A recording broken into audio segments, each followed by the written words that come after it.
Michael Jordan and Ron Harper. What a terrific all-around game for Harper on Wednesday night. Did it in every category. Luke Longley had the good start, finished with 14 points, a career playoff high. Scottie Pippen also outstanding all around. And Dennis Rodman, who had 13 rebounds, which for Dennis, a low number. And Phil Jackson, the head coach of the Chicago Bulls.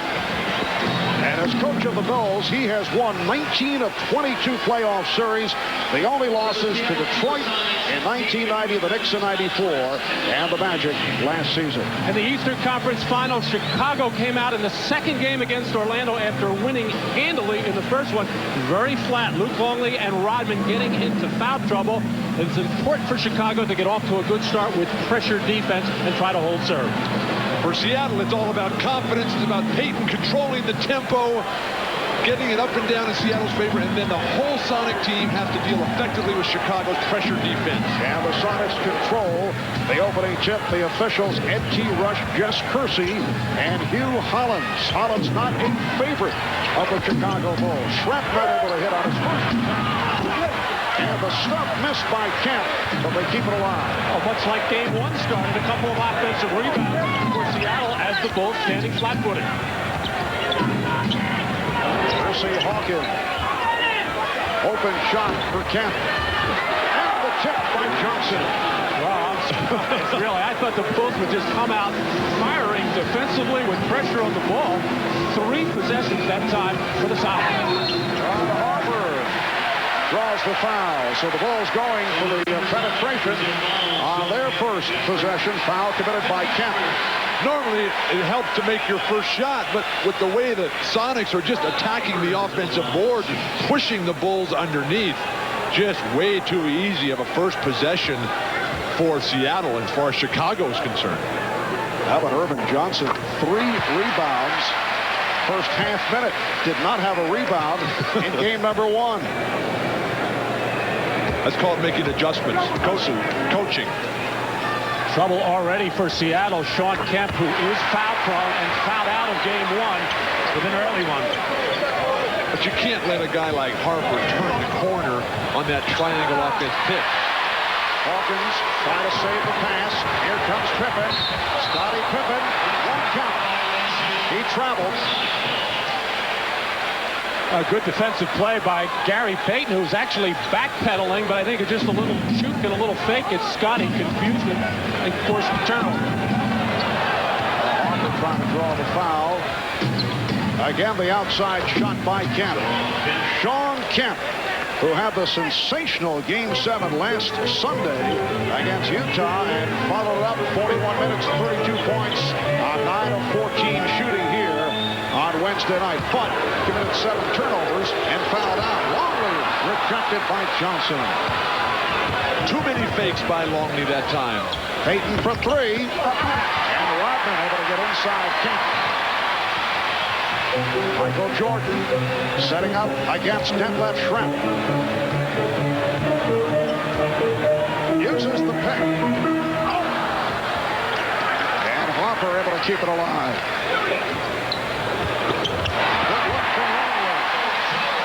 Longley is a very skilled player that, like Burkowski for Seattle, gets very little credit for what he can do with the ball. Foul committed by Longley.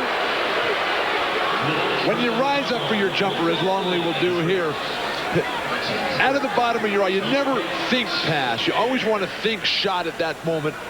A good player can always dump it off at the last moment. And Luke Longley has developed into a solid basketball player. Well, Luke is so happy to be rid of the Alonzo Mournings, the Patrick Ewings, and Shaquille O'Neals, and getting an opportunity now where there's going to be a lot of double teaming, and he is alert for it. He's going to make cuts to the basket when the double team occurs, and he's always going to be available for that spot-up shot.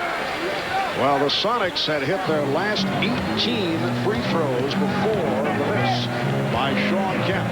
It's the Sonics 5 and the Bulls 4. That's a tough strategy to double Ron Harper in the corner. Pippen down the step and was hammered. Foul committed by Johnson. Well, the Sonics have been an aggressive, scrambling, defensive team all league. Lots of gimmicks, lots of unusual things at the defensive end of the floor. We saw it in game one with the strange matchup. We're continuing a little bit with Gary Payton still guarding Scottie Pippen. I expect the Bulls to put Pippen in the post a lot more and try to exploit Payton inside. Harper and Gary Payton getting into a little verbal exchange just behind the free throw shooter Pippen. There's the press. How about Scottie Pippen? 10 of 11 at the line in the finals. He's been shooting 65% in the playoffs at the foul line. Bulls with a 6-5 lead. Hawkins on the penetration. Well, George Karl saying after game one, he wanted to see his guards in particular taking it to the basket. Well, Hawkins just 2 for 9 in game one, not asserting himself, and he caught himself that way in the Utah series as well. Yes, and it counts. Sometimes Hersey Hawkins, who's such a good perimeter shooter and a three-point threat, relies on that perimeter game so much, and it will draw the defense out. And when you get that opportunity, you've got to attack the basket. Luke Longley continues to be aggressive at the offensive end, not feeling any pressure at all from Irvin Johnson. Irvin Johnson is playing a very unimaginative defensive game. What do you mean by that? He's not anticipating that his player is going to make a move to the basket. He's guarding Longley as if Longley's just going to catch it, stand there, and pass out every time. Here's Kemp. Several opportunities, and they continue to control the boards. What a sequence on the offensive glass by the Sonics. Well, no question, Seattle has come out the aggressor on the glass, and maybe Irvin Johnson is saving himself at the defensive end because he has been a tiger on the offensive end, if not getting rebounds, keeping the ball alive, because Kemp is always there. In effect, he's being creative at the offensive end. Saving himself, yes. Exactly. 7 rebounds for Irvin Johnson. That's a Dennis Rodman-like start, but Matt was mentioning the focus and intensity of Seattle. Nowhere more evident than on the face of Shawn Kemp. It's the Sonics 9 and the Bulls 8. Now Schrempf guarding Harper. The backdoor pass. Oh, that's part of the triangle offense. It usually doesn't start that far out on the floor, but you hit the post, man on the wing, always cut to the hole. Michael Jordan with a second field goal. Bulls by 1. Kemp blocked by Pippen. Open 3 to Jordan. Rodman with the rebound and pops it up. Good run out defensively by Irvin Johnson on Jordan's 3 attempt. Seattle still looks tentative. Here's the double team on Schrempf, and Payton fires. Hits the 3. Gary Payton, who played 47 minutes in game number 1 and probably will continue to log that kind of time with Nate McMillan bothered by the back problem. Gary Payton, he can play the whole game. George Karl told us beforehand he felt that Gary did get a little fatigued, as did Sam Perkins down the stretch, but Gary's got to compete for full 48 here. Longley got himself flat and is called for steps. Poor recognition by Longley that time. He just had the little man Gary Payton on him on the defensive scrambling switch. No need to get fancy there. Just step through and slam.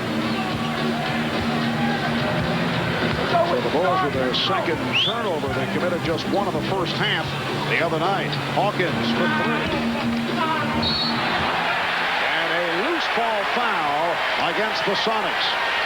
Already we've seen Seattle run 3 pick-and-roll plays with Gary Payton. They ran precious few in game 1, and that's a big play for Gary Payton, except that the spacing has to be a lot better. And that was foul number 3 on Irvin Johnson right here, coming over the back of Dennis Rodman. I'm sure George Karl does not really care about fouls with Irvin Johnson. He's not going to play that many minutes to begin with. He only played 9 the other night. George just wants to get the most out of him he can. Sam Perkins is going to play the heavy minutes. 7 rebounds for Johnson in just under 5 minutes in this first quarter. Jordan gets inside. And the game is tied at 12. Jordan flashing from the weak side. And when Pippen is guarded by Payton, there's just no pressure on the pass because Payton is so short. A wild shot by Payton, or perhaps he was trying to lay it off the glass for Kemp. Well, Marv, when you come in there as a guard, coming to the basket, you just want to get it over the defender so your guy can come and slam it home from the weak side, as Kemp did. Foul was called on Scottie Pippen. A timeout is taken with 6:43 to go in this first quarter. There are ties to the Seattle franchise. He was actually the Sonics' first pick, 5th overall in the draft back in 1987, but never played for Seattle.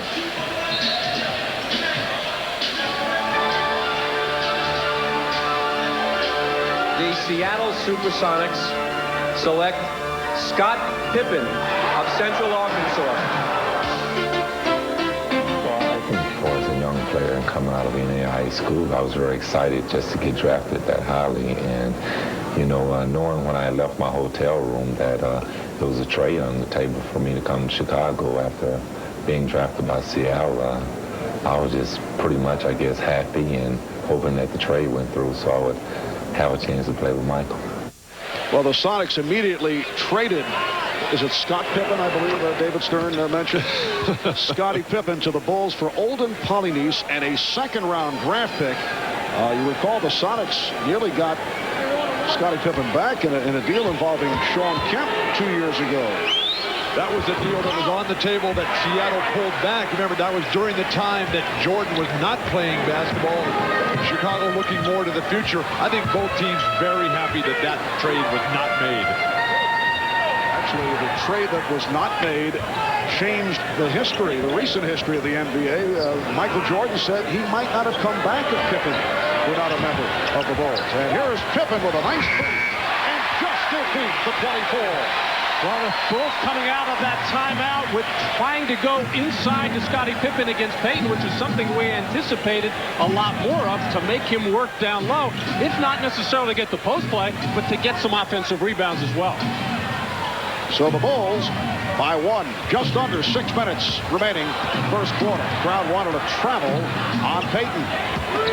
Hawkins for Schrempf, and he just did beat the 24-second buzzer.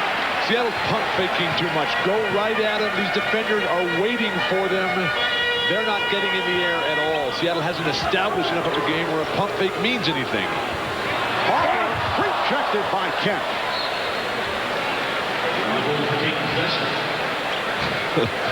Scottie Pippen saying, so you're the defensive player of the year. I just faced you up. I should have won that award.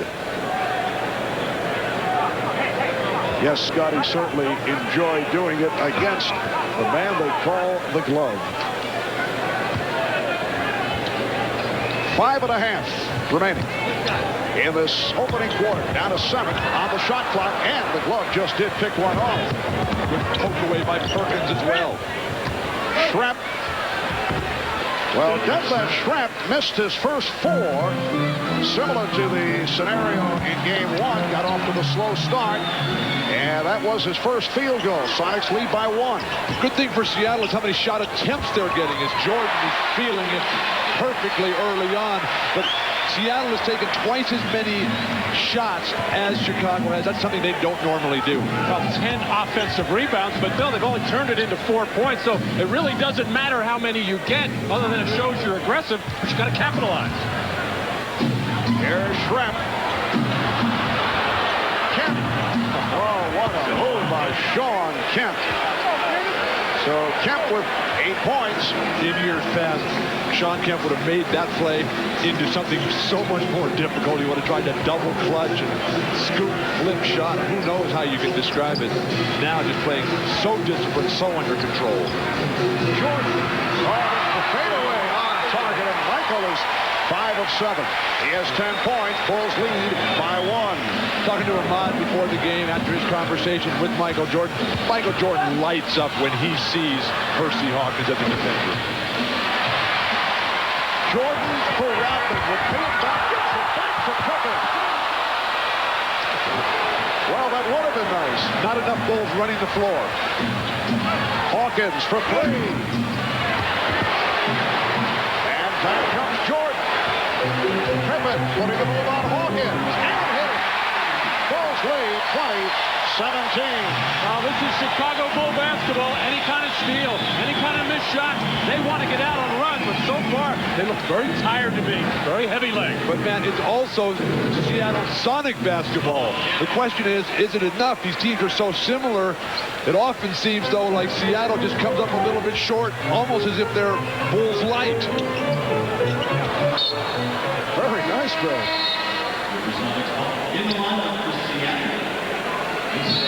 Now Scottie Pippen getting out and running, sensing the fast break, making sure he gets down the floor quickly and able to get the throw-ahead pass and finish.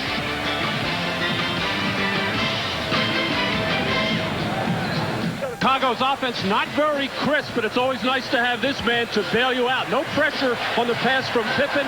Double team, just too slow to get there as Michael turns away from it for that jump shot. And now just taking Hersey Hawkins down to the baseline. Payton coming way too light as Michael rises in the air. But the good thing for Seattle is the type of shots Jordan's getting. In game one against Detlef Schrempf, he was just driving right through. Hersey Hawkins forced him to the fadeaway. Hannah Storm's got a report from the Sonic bench. George Karl asking Gary Payton if he wanted to switch off defensive assignments and take Ron Harper. He's going to do that. He's also telling his team that the Bulls overreact to their penetration, so don't forget when they penetrate to kick it back out. Simple basketball, he's telling his team. Stick to the basics. Bill? Mark? Matt? Come on, take your pick. Bob. That is the second turnover committed by the Sonics. 3:06 remaining in this first quarter. And the Bulls lead by one. Mark, we talked about Payton having to have a huge offensive night. He's only 1 for 3 tonight to start the game. Not a good sign for Seattle. And a foul called by Ed Rush. Foul committed by Kemp, and that is his second. Scotty and Michael anticipating a little denial overplay by Gary Payton, trying to set up a backdoor cut to the basket. Terrific help on the part of Sean Kemp. The body was there, but the reach in, and he just cannot afford to pick up those kind of fouls. He had his body there, he just had to keep his arms tighter. So much of defense is anticipation. We saw Irvin Johnson in the early going just standing there flat-footed.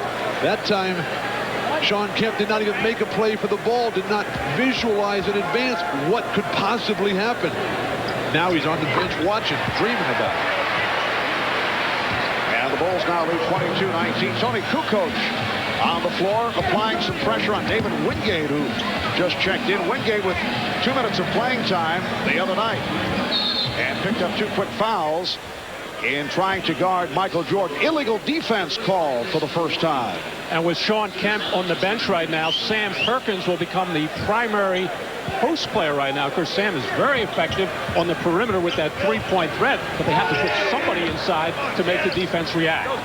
Man, I think they can post up Detlef Schrempf, who was an awesome post-up player in the Houston series. Offensive foul. It's on Payton. That is his first call. Well, the other post-up option they have is that man, Gary Payton, going to take Michael Jordan inside, and not really happy with a play late in game one as they got tangled up, got a double technical foul. I ran into Gary Payton on the elevator yesterday saying, I am not going to take any more of that from Michael Jordan. And it's amazing how much information Matt can pick up on those elevators. Payton with the steal and puts it down. And then apparently had something to say to Jordan. Not a good idea.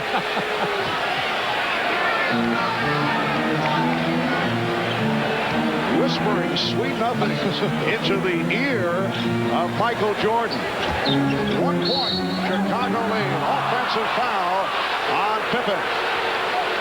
Well, Gary Payton was told by his coach, George Karl, late in game one and yesterday as well, I want you to get a little crazy out there. I want you to be yourself. I want to see some arrogance. I want to see the Gary Payton that helped lead us to 64 wins. And there's a little bit of it right there, and you have to be very careful with that. Not only because the officials will nail you with the teeth, but you do not want to fire up Michael Jordan in this building or any building for that matter. Judd Bushler has come on. For the Bulls, Bill Weddington now defending against Sam Perkins. Nice move by Perkins. And that is his first field goal. So the Sonics have taken a 23-22 lead. Just under 2 minutes remaining in this first quarter. This is Sonic basketball. This is posting up Perkins. This is getting out in transition off the steals. Sam Perkins can swing that left-handed hook from the low box. Realizes he's got Weddington, who's a position defender, not an athletic one, not a leaper. Get that whenever he wants. Nobody goes up top to block for Chicago. 3-second violation against the Bulls, giving the ball back to the Sonics. Perkins again working on Weddington. And again hits with the running hook. And since Sean Kemp went to the bench with 2 personal fouls, Seattle outscoring the Bulls 6-zip. Rodman might want to switch over onto Perkins instead of Weddington. And Jordan off the fake, run into by Wingate. Sonics are over the foul limit. Milk whatever's working. Seattle coming right back to Sam Perkins in a mirror image of what we saw the time before. Run that play until they stop it. It's been a long time between field goal attempts for the Chicago Bulls. They are 8 of 14 from the field, as opposed to Seattle. They have attempted 27 shots, 10 of 27. And Jordan and Pippen have combined to take 10 of the Bulls' 14 shots. Marv, I think the layoff did hurt Jordan, did hurt Pippen. I don't really believe they'll get into full swing until Game 3 Sunday night. A little bit of stiffness. Yesterday, Michael Jordan telling us that for the first time in his life, he's having to ice. He's starting to feel stiff when he gets out of bed in the morning and limping to get going. Nice to see that he is human. Yes, he said he did not quite have the feel in game number 1. Perkins, and a foul is called. Team foul number 4 on Chicago. It is on Bushler. Jordan Carl was saying, though, he felt that the 7 minutes that Jordan sat out in the second half the other night, he felt the Sonics defense was great on Michael. Well, he wanted to make sure that point got now, if he can just get Michael Jordan on the bench for 48 minutes, then everything would be fine. Sonics by 2. And we're down to 45 seconds to go in the first quarter. Schrempf posting on Rodman. Shot clock at 5. Here's Schrempf. Oh, nice move on a fadeaway by Detlef Schrempf. After a good defensive play by Tony Kukoc, who came down to help and actually batted the ball right back to Schrempf, giving an assist. Kukoc. Rodman. Well, Dennis Rodman able to keep it alive. Last touch by Seattle.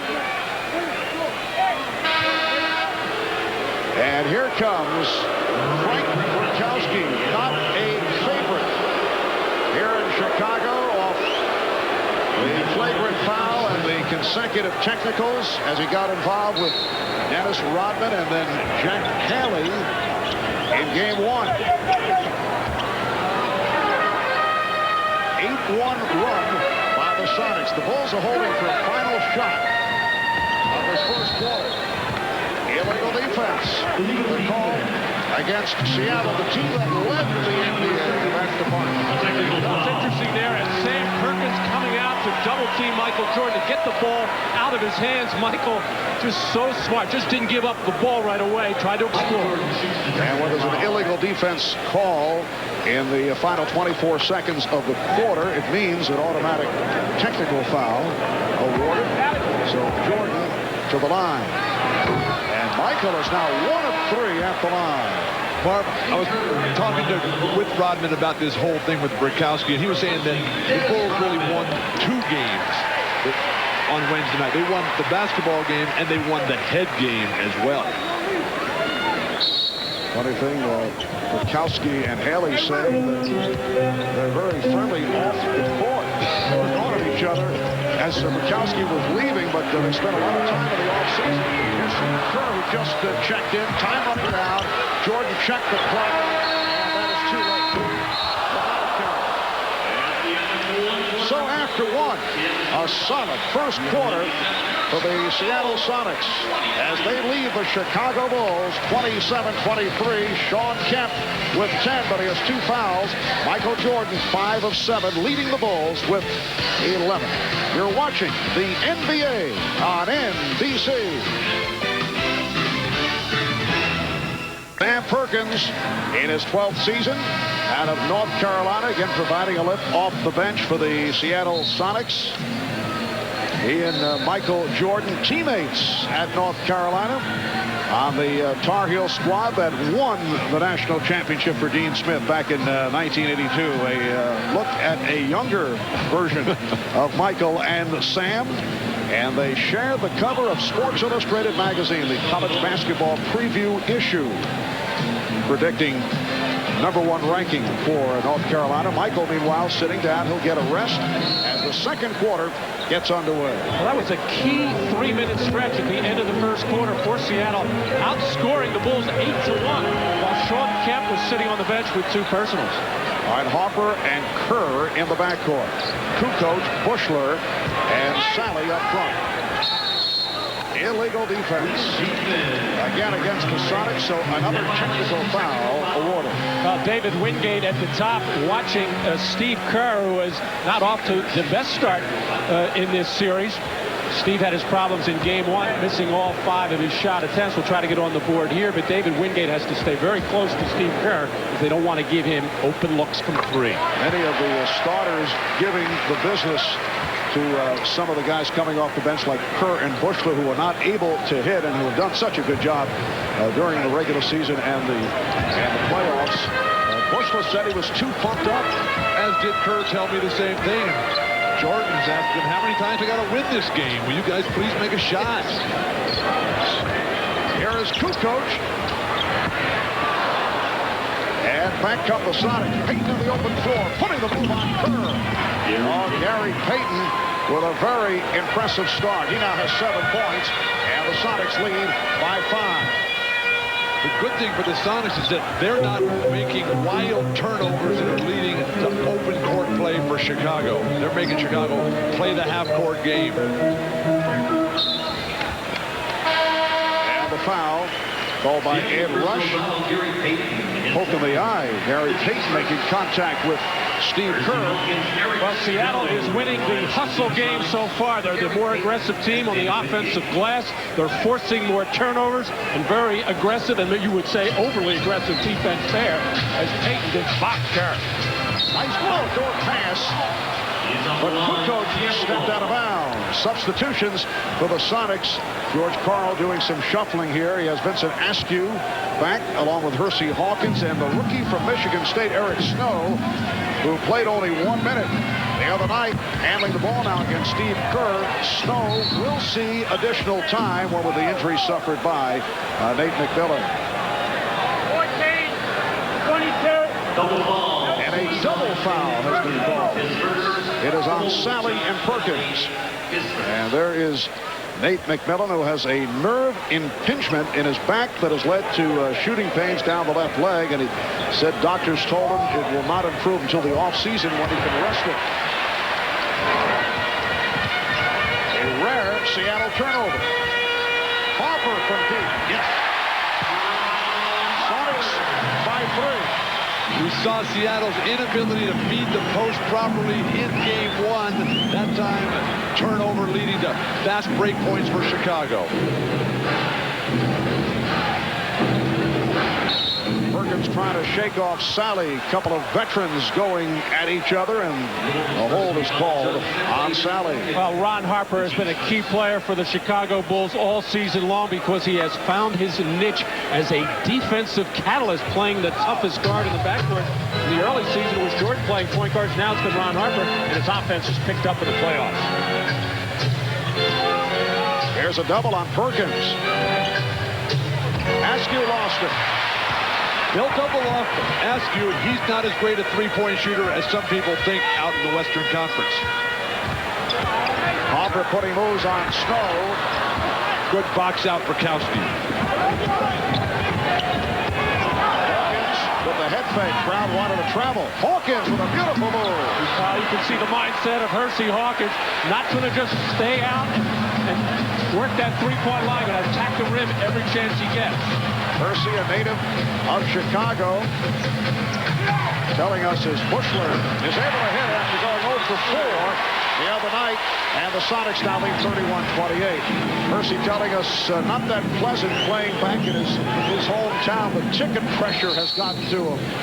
Illegal defense, this time against the Bulls. And a timeout is called with 9:18 to go. In this first half, Sonics with a 31-28 lead. And the question is, will they shoot the technical before we take the commercial break? Yes, they will. Hersey Hawkins beckoned back to the line off that illegal defensive call. Well, George Karl, I'm sure, does not find himself in this position very often during the course of the year with both Sean Kemp and Gary Payton on the bench. It's imperative that he gets that offense from Hersey Hawkins and Sam Perkins. We also have to worry about floor generalship with the rookie Eric Snow. Well, Hersey Hawkins, one of the best free throw shooters in the NBA, missing the technical. We'll be back in a moment. Spokesman Michael will deliver the LDDS WorldCom message. When we shoot commercial. Commercial? But we had something a little different in mind. Hi, this is Michael Jordan. This is Michael Jordan for LDDS WorldCom Long Distance. Hello. This is for your home or business. Come on, Mike. One moment of phone. You know, they have these prepaid calling cards with this good-looking guy. This is Michael Jordan. LDDS WorldCom, telecommunication service that's one-on-one. On the Bulls, while the Sonics out-rebounded the Bulls 41-40 in Game 1. Chicago did a good job converting second-chance points. They had 17 offensive rebounds to 14 for Seattle. And they scored 17 second-chance points while Seattle with only 7. A major factor leading to the Chicago victory in Game 1. But tonight, the Sonics have turned it, and they have done it in this department. This is the story tonight off the offensive glass. You see Sean Kemp converting a 7-2 advantage for Seattle.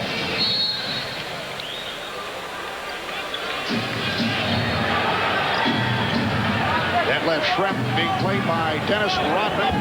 Schremp, Rakowski, Askew, Hawkins, and Snow on the floor for George Karl. Here is Snow, rejected easily by Longley. Eric Snow did not see much action during the regular season. Appeared in just 43 games, started once, only 300 minutes. Hopper will go to the line.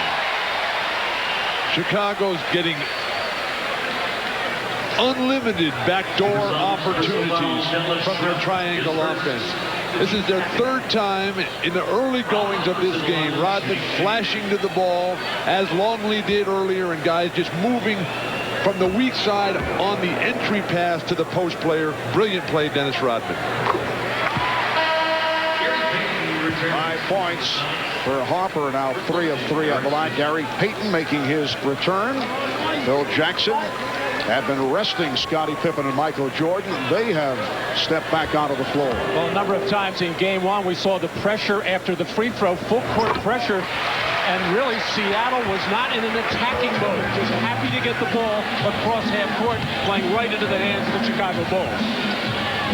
I think you turn a press into a fast break situation. Get 3-on-2s to the hoop at will.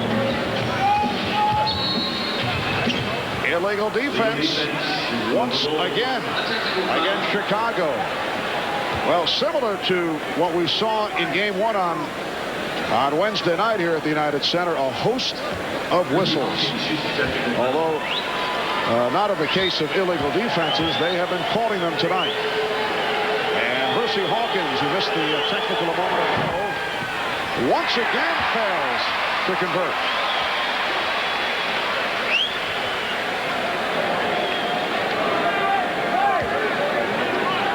Sonics 31 and the Bulls 30. Game 2 of the NBA Finals Series. Game 3 in Seattle. Sunday night, 7:30 Eastern Time. Showtime. Hosted by Bob Costas at 7, which is 4 out of the West Coast. And a reach-in is called on Ron Harper. Well, one of the rare times in this series so far where the Sonics have been able to run their favorite pick-and-roll play very deep on that left wing and getting the switch and drawing the foul. Payton. Rodman able to haul down his 4th rebound. Demonstrate scored in the one post-up opportunity he had. They never came back to him. That's a mistake. Jordan beating 2 defenders, but could not hit. I've been watching these games, and he's pretty good. Bill picking things up real quickly. I think you've been spending too much time in the West. Seattle with the edge on the boards. Sonics with a 1-point lead. Open shot for Harper. A 3 for Ron Harper. And the Bulls have taken the lead. Well, Michael Jordan so smart, getting the double team, giving the ball up right away, getting ready for another pass inside, but nobody went out and challenged Ron Harper. Hawkins guarded by Jordan. Burkowski. Payton inside. Pops it out to Askew. Got it carried out of bounds, so the Bulls will get it back. When Harper spots up, they've got to come down because Jordan is such a devastating post player, and Harper's just got that perfect rhythm. He wants some crowd response. Well, he has received the response. The Bulls in the midst of a 7-0 run. And a storm back at the United Center. The Bulls leading the Sonics 33-31. Sean Kemp on the bench in foul trouble. His hamstrings tightening up moments ago, getting stretched out by the Sonics trainer, Frank Furtado, ready to get back in this game. Marv? All right, thank you, Hannah. And Kemp is on the floor. Sean 3 of 7, 10 points, 5 rebounds. Fast start once again for the Rain Man, but he has 2 personal fouls. 5 minutes gone by in the second quarter, and it's the Bulls by 2 off that 7-0 run the last 2.5 minutes. Ron Harper with 7 of Chicago's 10 points here in the second quarter. And Hugh Hollins makes the call on Vincent Askew. For the Sonics, their 3rd team foul. Bulls with 2. Now, Vincent Askew, a very physical defensive player. He's got a wide body, strong, and he's quick with his feet, but he's going to try to pop Michael Jordan every time he comes and try to keep him from cutting to that spot right there. They double up on Jordan.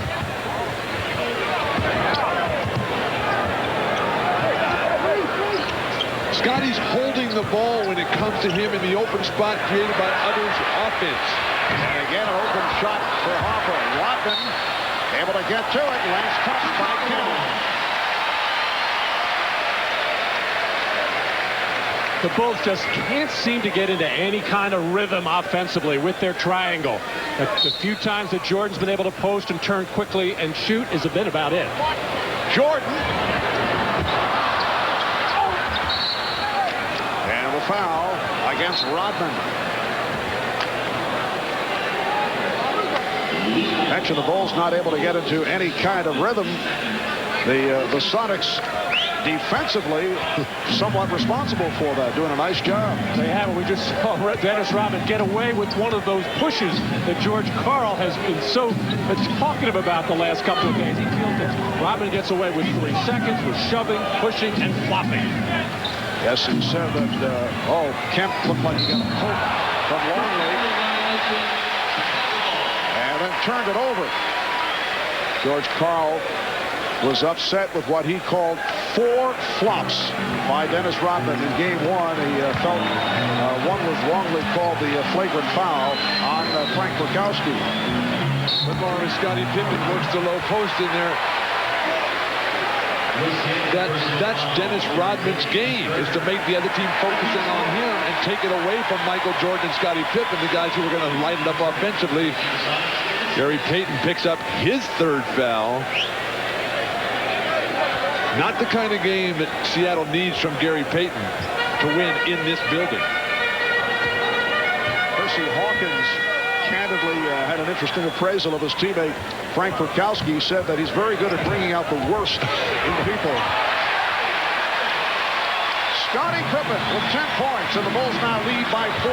He said that with affection, that he can antagonize, and obviously that could be a plus for a team. Again, illegal defense called on the Bulls.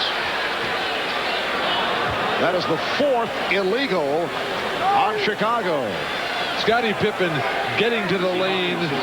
Poor closeout by Sean Kemp. Michael Jordan was just torching him with his right hand. You got to force guys to their offense. And as far as the Brakowski comment by Hersey Hawkins, Mark, this team, they love Frank Brakowski, and his personality adds so much to the overall team chemistry. He keeps everybody loose. He's a very intelligent, very witty guy, outgoing, sort of keeps everybody loose in a situation that often gets very edgy with the volatile personalities on this Sonic team. And he can play, as we saw during the regular season. Hersey said that he even got David Robinson annoyed to the point where he was ready to go at it. That's where George Karl thinks this whole situation has developed with Brakowski, where the referees are all over his case every single time. Nice move by Hawkins, and the Bulls now lead 35-34. Harper is hammered by Perkins. And Harper will go to the line. Sam Perkins with a hard hit for his second foul. Well, playoff foul, so important, and you have to be very careful now with the broad description of what is a flagrant foul, and it is very broad for the officials. Unnecessary contact, and a flagrant 2 would be excessive unnecessary contact. So the officials are covered there. That's a hard playoff foul. Wise not to call a flagrant foul. As far as Dennis Rodman drawing the attention of other coaches and other players, he does that all the time. I think what George Karl was trying to do was heighten the awareness to the officials, to keep an eye on him, to try to call those 3 seconds, to try to call those flops, and to try to save people like Sean Kemp from committing those fouls. Well, some pressure by Chicago did not work. Hawkins was able to get down court, but blew the layup. Jordan facing the double team, looking for Rodman. I think Seattle should ignore Dennis Rodman except for what he does on the basketball court, which he's not been a whole lot tonight. 0 for 1 from the field, and 6 rebounds for Rodman. Bulls lead by 3 with just under 5 minutes to go, first half. Hawkins with the room. Well, Hersey Hawkins showing some signs.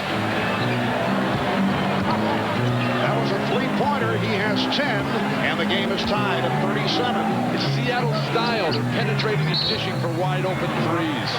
Basket won't count. Foul before the shot attempt. But the Sonics over the limit, so Jordan will shoot a pair. Well, Michael Jordan knows that he can get this ball anytime he wants, and he knows where that double team is coming from. So he makes that hard, quick spin move to the baseline to avoid that double team. And Hersey Hawkins just not strong enough nor quick enough to keep Michael from turning baseline. So the Bulls by 1. As I look at Phil Jackson at the Chicago bench, I'm wondering, what does the John Calipari contract with the New Jersey Nets, a reported 5-year, $15 million due to Phil Jackson's negotiated with the Bulls? I think it has to strengthen his position. I was in Phil's office with him before the game tonight, and obviously everyone's ecstatic that John Calipari got this great deal, but what does that do to Phil Jackson and Larry Brown and all these other proven coaches in the NBA to their salary structures? Well, Kemp will go to the line. Well, Calipari is in Pat Riley territory in terms of salary. Except for a piece of the team, which certainly changes that yes. dramatically, but still. And also the per diem, I should point out. Although I'm not sure what John did get in that department. Hard to think of a better coach in basketball today than Phil Jackson. I'll tell you what, he was not happy with that last 3-point shot a couple of possessions ago by Hersey Hawkins. That's the one thing he wants to keep Seattle from doing, because he knows that's the one thing that can beat them, especially in this building. And the leg block, kickball, providing a new 24 for the Bulls. Steve Kerr back on the floor. It's Kerr and Jordan in the backcourt. Longley, Rodman, and Pippen up front. 4 minutes to go in this first half, and the game is tied at 39. Scottie Pippen. 12 for Pippen, and the Bulls lead by 2. Well, we see it on both ends. How many good things happen when you penetrate, get into the lane, draw the defense, and find the open man. Last touched by Jordan, able to break it up. Michael Jordan gets isolated here with Detlef Schrempf. The double team comes, but it's ineffective, and they're still able to get whatever they want. You got to keep them inside that double team. Kemp digging hard. In Longley in a collision. Longley is hurt. Kerr shooting. Rodman tipping it to Pippen. Jess Kersey waves it off, calls a 3-second violation. And Luke Longley shaken up, looking over at the Bulls bench. Well, that's the call that George Karl was hoping he would get, and that was an easy one because Dennis Rodman was camped in that lane, and then a very hard behind the back, not really a bet, it was a flip at Eddie Rush, who put that whistle in his mouth, thought about calling the technical. But Luke Longley went over to Phil Jackson and said, I got to come out, coach, I'm beat up. And Phil Jackson pushed him back out there and said, get back down there and play some defense. Longley's going to get hammered by the elbow. Unintentional, of course, just a continuation play, but there's certainly blood on Luke Longley at this point. And the blood leading to the stoppage in play. Bulls trainer Chip Schaefer taking a look. Luke took a pretty good shot in that left eye, but Phil indicating play through it. Short kick. Oh! He posterized Scottie Pippen. He is the quickest dunker and the most explosive dunker in that situation. The game is tied at 41. As Kemp started to accelerate, offensive foul on Jordan. You can see Pippen wanted no part, understandably, looking to get out of the area. And a timeout call now by Chicago. 11 turnovers now for the Bulls. Here's the move by Kemp, serving up a facial, which is enjoyed by the Sonic bench. 2:55 remaining first half, and the game is tied at 41. Prudential's Executive Vice President and General Manager Jerry West. Jerry played on the 71-72 LA Lakers, considered one of the great teams in the history of the NBA. In fact, the Chicago Bulls broke the single season record for wins, which West's Laker team set. Of course, Jerry, one of basketball's all-time greats. We'll hear from Jerry West at halftime. Bob Costas, Julius Erving on the Prudential halftime report. Charles Barkley may be a tough act to follow, but for Jerry, he was just wild on Wednesday night. So many issues for Jerry West to address today. Of course, Magic Johnson, free agency coming up for so many players. 3-second violation. And the Bulls get it back. 2:37 remaining first half. The game is tied at 41. And George Karl gambling right now with leaving Gary Payton on the floor with 3 personals. 2.5 minutes to go in this first half. I saw him talking to Gary coming out of that last time, making sure that he was aware and to be careful. He's been off the mark after the excellent game on Wednesday. Schrempf set the pick. Payton to the fadeaway.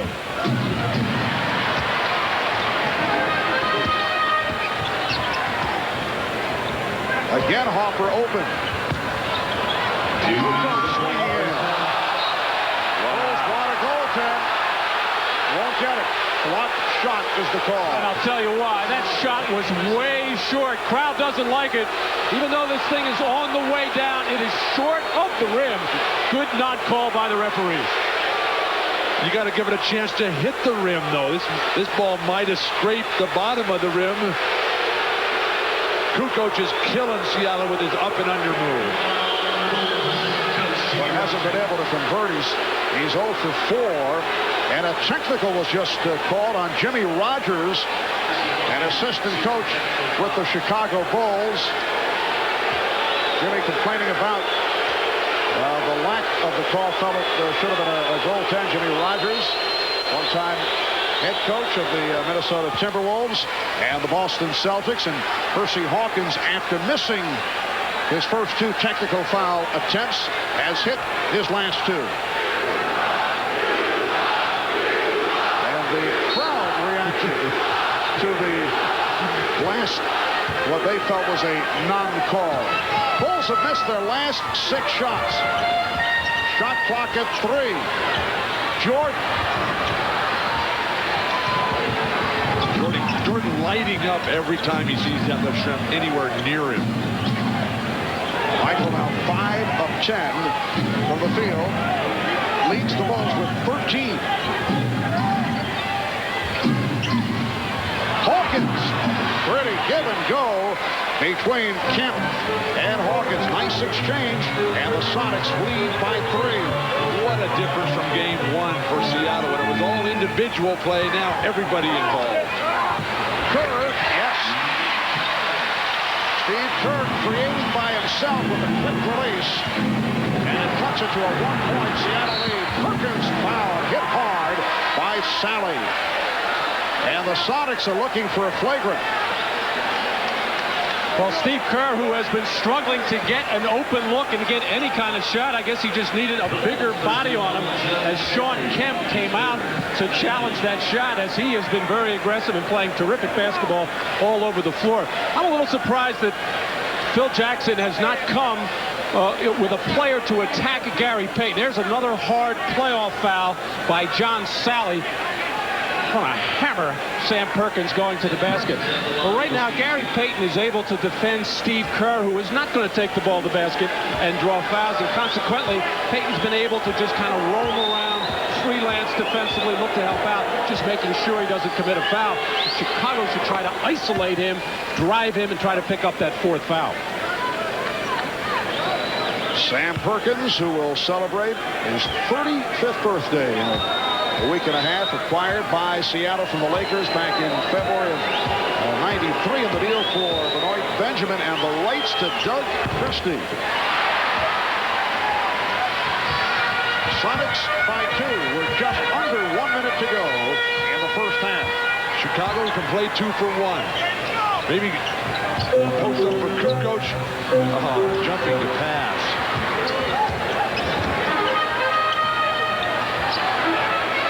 Jordan for 3.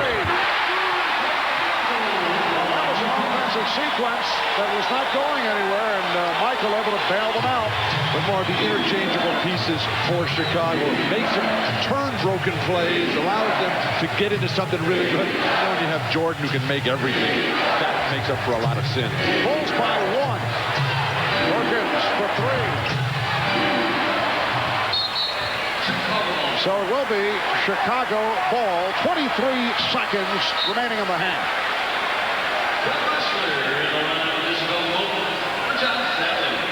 When Kukoc steps into that post area, everybody has to react, take 1 step closer to him, and that just leaves Jordan. Seattle's done a good job of keeping Jordan out of the basket area.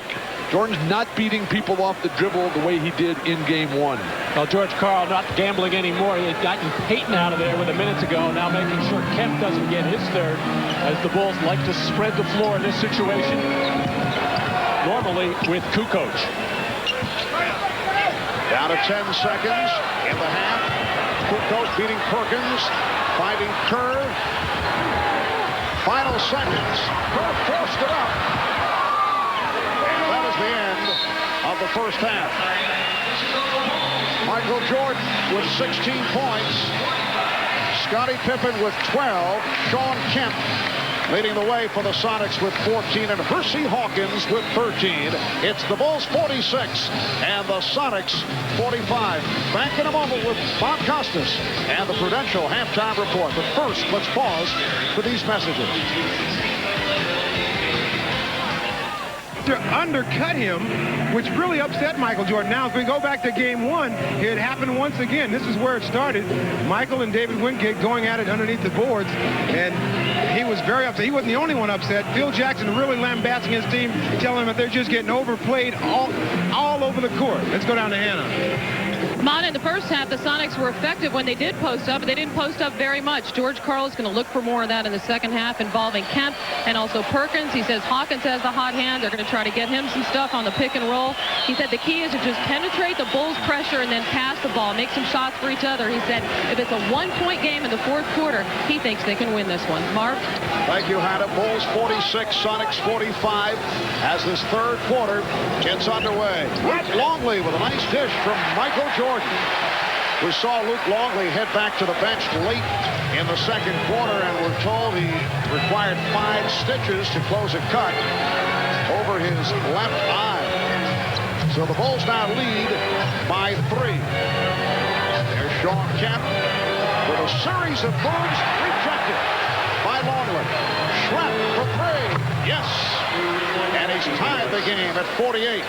Detlef bails Kemp out with a 3. Kemp's got to learn never execute the shot that you just faked. Harper for 3. And Longley with a nice tip. Beautiful touch by Dennis Rodman. And that's his first field goal. So the Bulls now lead by 2, and a holding foul called on Jordan. Well, Chicago with only 6 offensive rebounds in that first half, 2 of them by Dennis Rodman, well below their norm. But if you don't get a body on Dennis Rodman, he'll do that to you all night long. You must check him early. What was Sean Kemp doing there? I mean, that's Dennis Rodman's game, offensive board. He was standing there watching. And Detlef Schrempf doing it over Luke Longley, and the game is tied at 50. I really think taking Schrempf off of Jordan has freed up his mind to concentrate on offense. Jordan over Hawkins.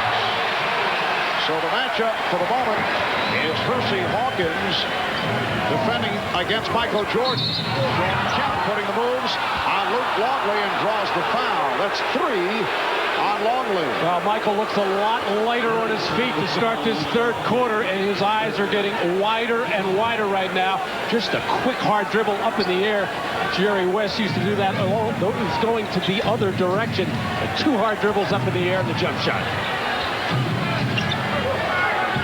Hawkins and Payton in the backcourt with Schrempf, Kemp, and Johnson on the front line. And Jordan all over Hawkins. Last touch by Hawkins. What a play defensively by Michael Jordan. It gets the Chicago bench going, the players on the floor going, and the crowd going when your best offensive player works that hard at the defensive end. And at the other end, Johnson is called for the foul, pushing Longley at the post. It is so wonderful to see how hard Michael Jordan and Scottie Pippen, or is it Scott Pippen, work on the defensive end. They just are in their man's face, oftentimes the length of the court. Terrific inspiration to everyone. George Karl not happy with this illegal defense. Scottie Pippen was perched way out on the left side above the tip of the circle. The man guarding him, Detlef Schrempf, started to come over and double-team the little 2-man play, which he's perfectly allowed to do, and that's why the argument is going on there. Referee Hugh Hollins felt that Detlef Schrempf was doing something else. And that's the 3rd illegal defense call against Seattle. Chicago's been caught 4 times. Michael Jordan off at the line. He's 3 for 6. Bulls with the ball up by 2 with 2 minutes gone by in the third. Marv Albert, Matt Gukas, Bill Walton, Bob Rashad, Hannah Storm working the sidelines. Todd Costas on hand with Julius Irving. A staff of thousands here at the United Center. And the foul is called on Johnson. That is number 5, Irvin Johnson, not to be confused with Irvin Magic Johnson, has committed 5 fouls in 7 minutes. Jordan, and last touch by Longley. Well, Irvin Johnson is not a big-minute type of player. I'm sure told by George Karl, just go out and play as hard as you can at both ends of the floor. Be as physical as you want to be. If you foul out in 6 minutes, 8 minutes, 10 minutes, so be it. Here is Kemp. Quick release with Longley moving in his direction. Sean Kemp, 16 points, and he's tied the game at 52. Sean Kemp realizing as he's matured this season that he's a finisher. He's not a playmaker yet at this point of his career. Hawkins called for the reach-in. That is his second. Hersey Hawkins with a big second quarter. 11 of his 13 coming in the second. In his defense on Jordan, even though Jordan has 20 points already and will end up with a ton more, they're forcing him to work for it. Where game one, it was so easy.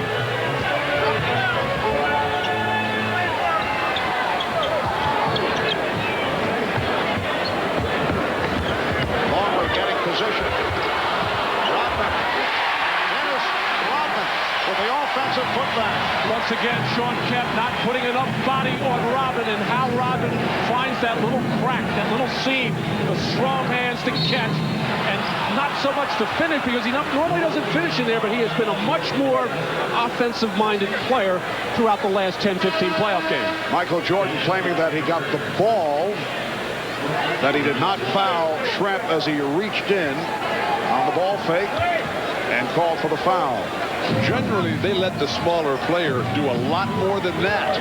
When a big 6'10 guy, Deleb is a full 6'10 trying to post up.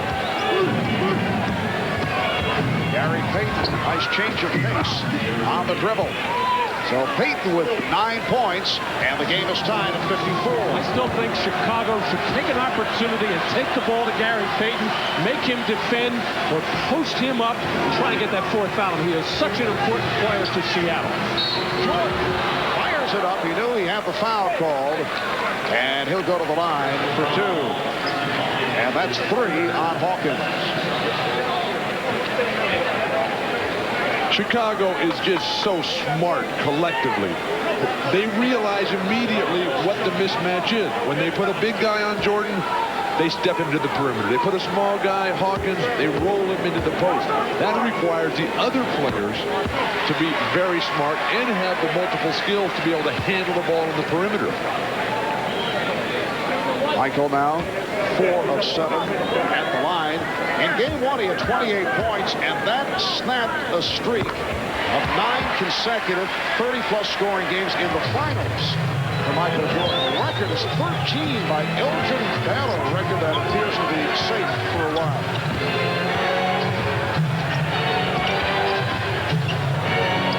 Hawkins and Rocket with the box out. Terrific outlet, Rodman. Pippen. Yes. Well, Dennis Rodman made that play happen. He just sprinted as hard as he could, middle of the floor, went right to the rim. Detlef Schrempf had to honor that, and that left Pippen open. Oh, Kemp going baseline, firing it up. Rebound, Kemp. Rebound by Longley. And the Bulls on the run. Now they get back. Pippen for 3.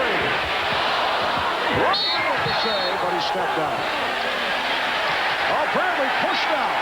So the foul call.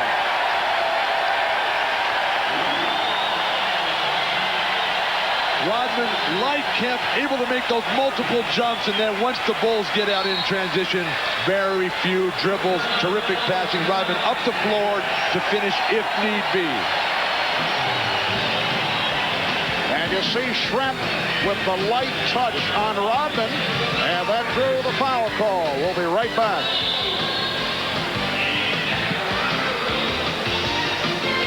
The United Center in Chicago. Look at the hustle by Dennis Rodman a moment ago, and then Dennis saying, "So, have you read my book?" Michael Jordan misses a shot here. Luke Longley can't get his hands on it, and Michael Jordan just gets right in Luke's face. And during the timeout, continues to ride Luke Longley, as only a top player can do, who sets such a high standard of excellence. A coach in that situation would hurt a Luke Longley, where Michael Jordan can push and drive Longley, as he's done as to Ron Harper as well, to get them to be the best players they could possibly be. 8-0 run by Chicago, and they lead by 6. And here's pressure by And this pressure designed primarily to do that. Get the ball out of the hands of Gary Payton. Shot clock will be a factor now. It is down to 10. Down to 5. Perkins. Shot clock at 2. Kemp fired from three-point territory. Is touched by the Bulls as Hopper and Perkins went flying. Apparently Hopper pointing at Hugh Hollins, thinking that Hugh called it the other way, and he did. Wow, break for Chicago there, as it appeared that Ron Harper had knocked that ball out. Eddie Rush on top of the play and called it in Seattle's favor. This is a key stretch for the Sonics. They're over the limit in the penalty. 7 minutes to go in the third quarter. The Bulls should be attacking the basket. They could live at the foul line. Good play by Payton to break it up. And last touched by the Sonics. So the Bulls get the new 24. Seattle desperately needs some offense. They've got to get settled down defensively, force Chicago into very difficult offensive scoring situations, and then get out in transition, attack Chicago's pressing defense.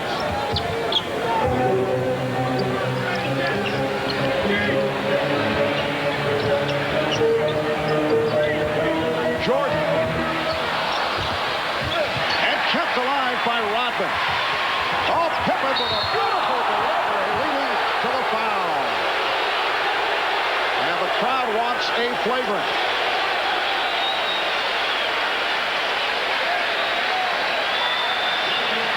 It is a flagrant foul. The Seattle big men, Perkins, Kemp, they're getting shoved underneath the basket. They're not taking care of their own defensive board. And Sam Perkins, that was called because of the combination of the earlier one in the first half. It was not called a flagrant foul. The similarity, though, referees want to just discontinue that right now. Well, here are the Bulls getting to the free throw line now with the Sonics over the limit of the penalty. He would have gone either way because that was a shooting foul and to tack on a flagrant foul as well. But that's what offensive rebounding gives you. It not only gives you those second opportunities, as Dennis Rodman and George Karl discussing their talking from yesterday, and both of these fellas do respect one another. And George Karl told us yesterday, he said, I'd love to have this guy on my team. I tried to trade for him. Bulls now with 9 unanswered points. Jordan. Rebounded by Kemp, protecting against Rodman. But Dennis Rodman continues to play the mind game with George Karl. George Karl's getting sucked in. Payton for three. Loose ball foul against Chicago. You'll recall in game 1 here on Wednesday night, it was a 2-point game going to the fourth quarter, and then the Bulls' defensive effort picked up even more so. We're seeing some signs of that here in the third quarter as the Bulls have been able to take command. They're now up by 7. Tony Kukoc, the hero of game 1 with 18 points, 12 of them in the fourth quarter.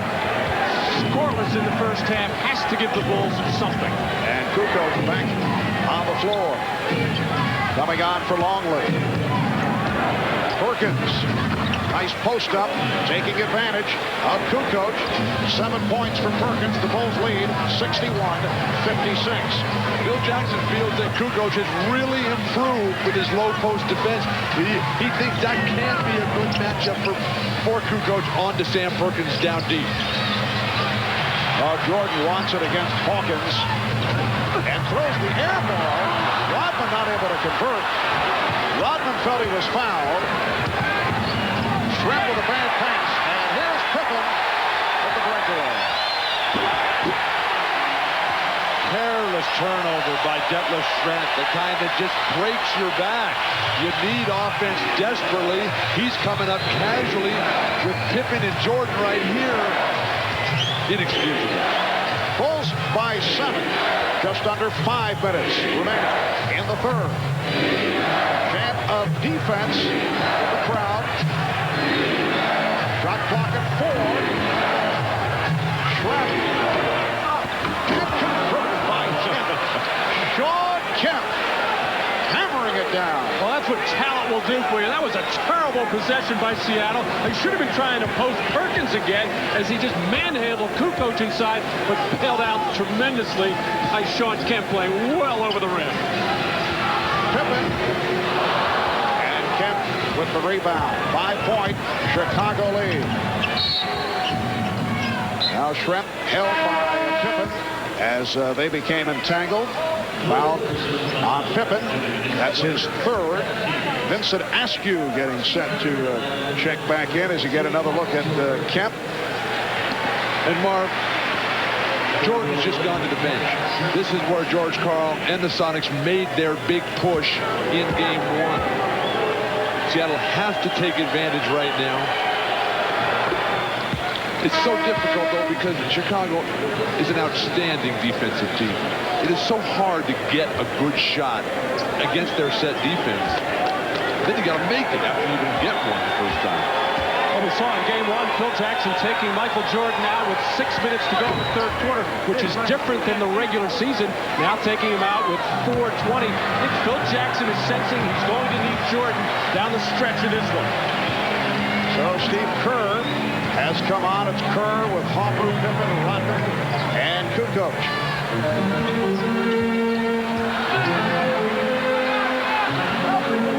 Shot clock at 5. Hopper posting. Did he get it off in time? Yes, he did. Chicago runs players at Payton's advance of the ball beautifully. Foul on Kukoc. That is his first. Both teams are over the limit. And it's so difficult as Tony Kukoc just cannot find anything tonight. Asked him before the game how he's feeling. He said he's great. That back no longer a problem at all. But Seattle is a team, like most of the Western Conference teams, with Gary Payton as they have one ball handling guard. The Eastern teams like Orlando and Indiana, Chicago, they've got the bigger guards who both handle it, pass to the forwards a lot. You get the ball out of Payton's hands, Seattle's going to struggle. Well, Seattle now within one with 3:40 to go in the third quarter. So 6 straight points by the Sonics to match that Chicago run. Kukoc hesitated, did not take the shot. He had it. Tony Kukoc now looking tentative. Pippen is fouled. I don't think Phil Jackson will stay very long with Tony Kukoc if he's going to act that way at the offensive end. He's having his problems with Perkins on the inside, although Seattle's only done that a couple of times. But Tony Kukoc, who's a European Player of the Year, he's been around. He has to take that shot no matter what he's shooting from the field. But, man, it's tough for Tony because he comes in when Jordan's on the bench. And when he's not playing well, all the problems just get magnified. If he had some opportunities to play with Jordan a little more, maybe he could find his game. And here is Randy Brown making his first appearance, coming on for Steve Kerr. Randy Brown, noted as a defensive specialist. Fifth year out of New Mexico State. Dennis Rodman has turned it around off the boards in this third quarter. He has 13 rebounds, 7 of the 13 in the third. Scottie Pippen. Rodman again. What is Shawn Kemp doing? Shawn Kemp has got to spend 50% of his time thinking about boxing out Dennis Rodman. George Karl forced to call a timeout. 3 minutes, 3 seconds to go. In the third quarter, the Bulls now lead by 4, and suddenly the presence of Dennis Rodman off the boards, providing an impact for Chicago. Rodman here in the third quarter, 8 points and 8 rebounds. It's Rodman again with the tip.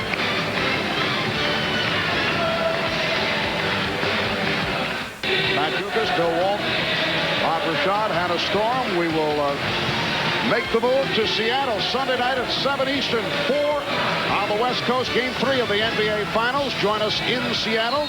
Sonics will host the Bulls. Showtime will kick things off for Game 3. 4 o'clock Pacific, 7 o'clock Eastern Time. Let's check in with Hannah Storm.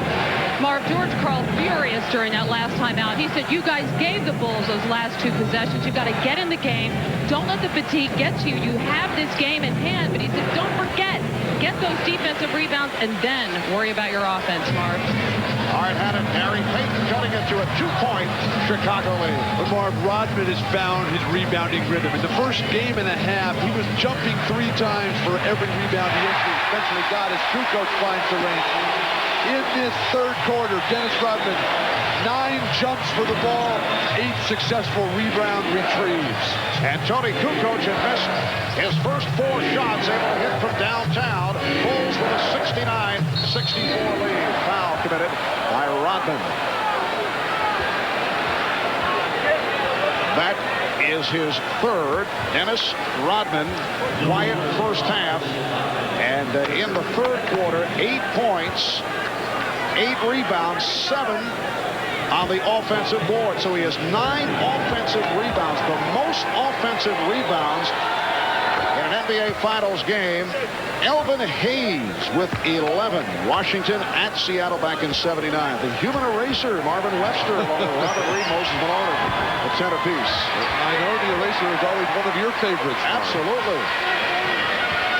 Bulls lead 69-65 as we come up on 2 minutes remaining in the third. Kukoc showing the 2 in a row from downtown.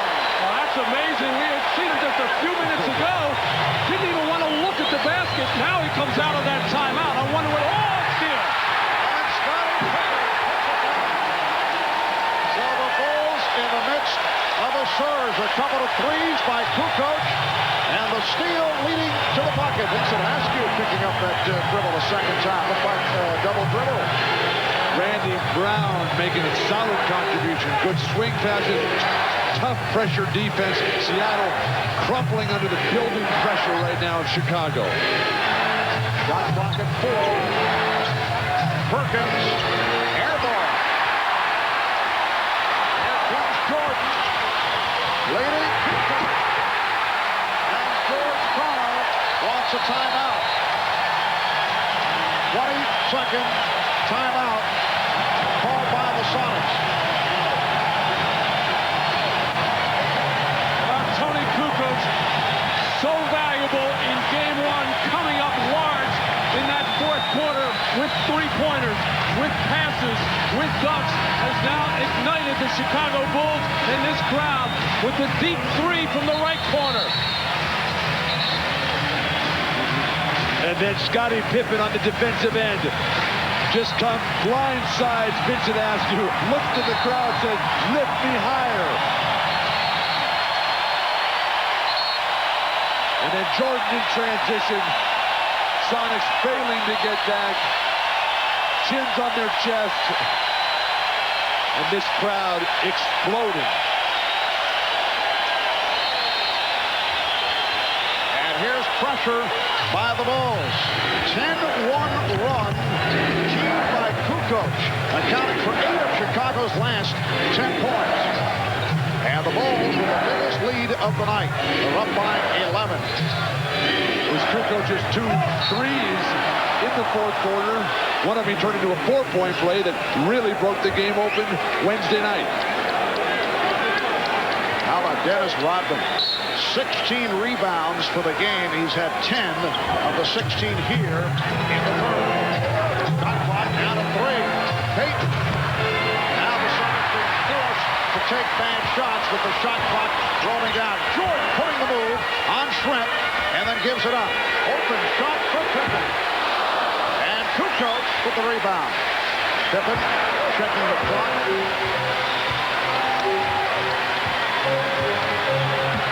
This is a tough mismatch for Perkins. He can't pressure Scottie on the perimeter. 4-second differential between the shot clock and the game clock. Down to 10 seconds in the quarter. Jordan way off. And it's rescued by Askew and he threw it away. Miscommunication between Payton and Shrimp. Seattle is totally rattled. All George Karl can do is try to build some confidence, try to keep some hope alive here as they've fallen behind by 11. And a 20 taken by Chicago with 6 1/10 seconds remaining in the third quarter. Now it's changed to a full timeout. Bulls 76 and the Sonics 65. Here earlier, he was all over his teammates, Luke Longley, Ron Harper, all the guys for not coming through, but he's the first guy to go pat him on the back, the head, and he's going to wipe the dye off his hand. Yes. I think he got Dennis right at the Pearl Jam insignia. Curry, and a rim down. Last touch. Let's see the officials, Ed Rush and Hugh Hollins, in a discussion as to who knocked it out. Only 0.5 of a second remaining in this third quarter. It will be Chicago ball. This is where you always have to keep your eye on Michael Jordan for that lob to the basket. 0.5 is enough to catch and finish. Well, Michael drifted outside, and that's the end of the third quarter. A surge by the Bulls. Sparked by Tony Kukoc and Dennis Rodman. And the Bulls are up by 11. We'll be back after these messages and a word from your local station. You are watching the NBA on NBC.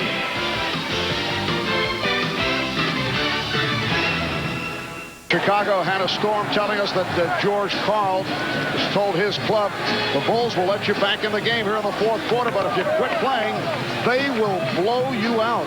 And again, Gary Payton not able to take charge. 5 of 12, only 2 assists. The other night, 6 of 17 in 47 minutes. And he's locked the playing time again here tonight. Played 33 of a possible 36 minutes. Sean Kemp opens up this fourth quarter. We get a whistle from Jess Kersey in the foul on the Bulls. It is on Rodman. That is his fourth. Mark, Gary Payton's contribution has just not been enough. For Seattle to win this game, for Seattle to win this series, he's got to come out and play the way Isaiah Thomas used to play for the Detroit Pistons. Come down the lane, put up big offensive numbers, draw the defense to you, and then set up your teammates. Sean Kemp, playing by himself out here tonight, called for yet another turnover. Well, he had 7 turnovers in game 1. Kemp tonight, that is his third. And speaking of turnovers, the Chicago Bulls with 11 careless ones in that first half, none in that third quarter, as they really picked it up defensively as well. The Bulls by 11. Pippen. Well, he's able to penetrate straight down the lane, no pressure. And it's now 78-65. And the Bulls' strategy coming into this series, get the ball out of Gary Payton's hands as much as possible, make some other Seattle Sonic get them into their offense. Poked away from Perkins, but recovered. Shot clock down to 3. Slipping by Kukoc. You'd think Tony would have some sort of idea since Perkins is left-handed like Tony. Most players like to come to their strong hand. Pippen, Jordan just punishing the Sonics with their own right hands. So the Bulls now lead 78-67. Minute and a half gone by the fourth. Jordan with the fake and foul. Michael Jordan with a gorgeous baseline move. So Michael to the line. He is 5 of 8 at the free throw line. Askew was called for that foul. And every time there's a free throw situation for the Chicago Bulls, it enables them to extend their pressure, get their trap going, get the ball out of Gary Payton's hands, and then their defense can really pick up. The thing that surprised me about Seattle is every time they find something offensively, whether it's a post-up for Perkins, in the third quarter we saw a couple of post-ups for Payton, they score on it, but then they don't come back to it. Jordan missing on both. 5 of 10 at the line. He's an 83% free throw shooter. It's been an embarrassing free throw display throughout this spring's playoffs for the NBA superstar. Jordan tonight, Karl Malone and John Stockton in the Utah-Seattle series. Another good play defensively by Randy Brown.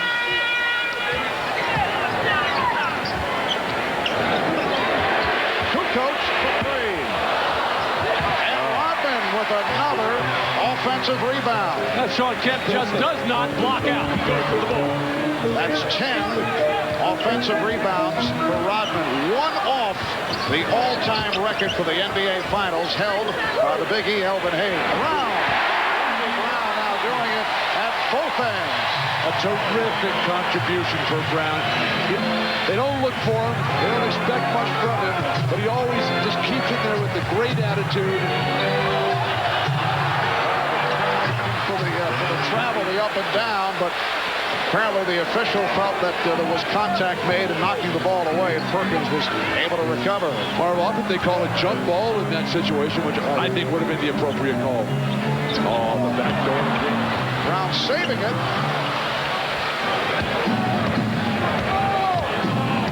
These basic backdoor plays that you see from Chicago, that's the type of action that Seattle needs more of. Feeling the pressure from Kukoc, but no call made. And Kemp could not believe it. Kemp in trouble, Mark, when he double clutches. Now Jordan in a post-up mode.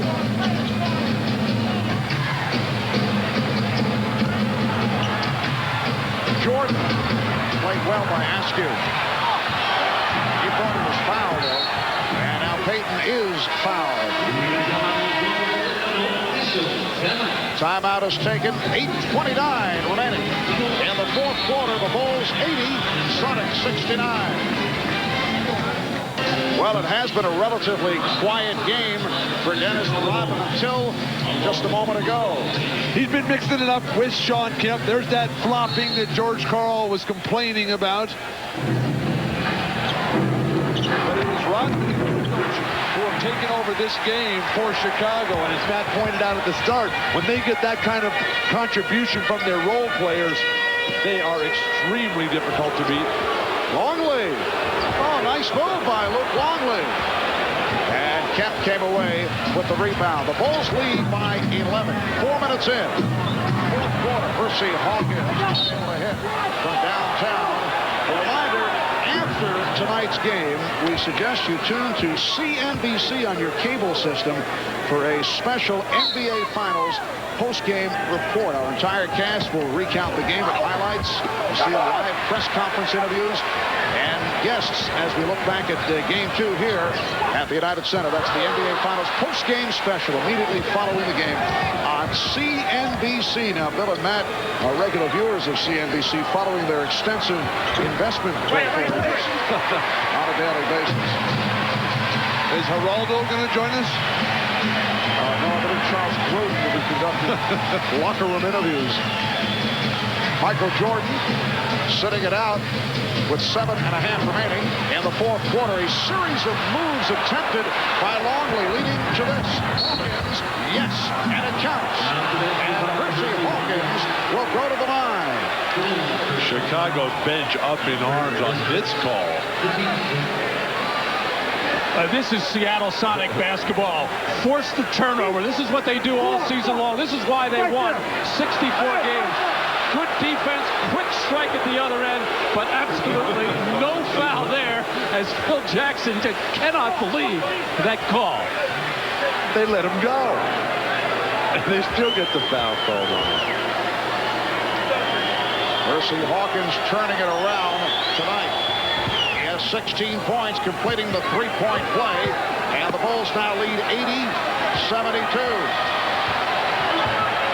Chicago staying with Rodman, Pippen, and Longley up front along with Kerr and Hopper. Here's Pippen for three. And back comes Payton. 2-on-1. Kemp putting the ball on Kerr. Good foul by Steve Kerr. Seattle is terrific at making runs when Michael Jordan goes to the bench. He comes back in, and it comes right back. Now, Steve Kerr knows that Sean Kemp's going to throw one down here. He's going to make him earn it at the line.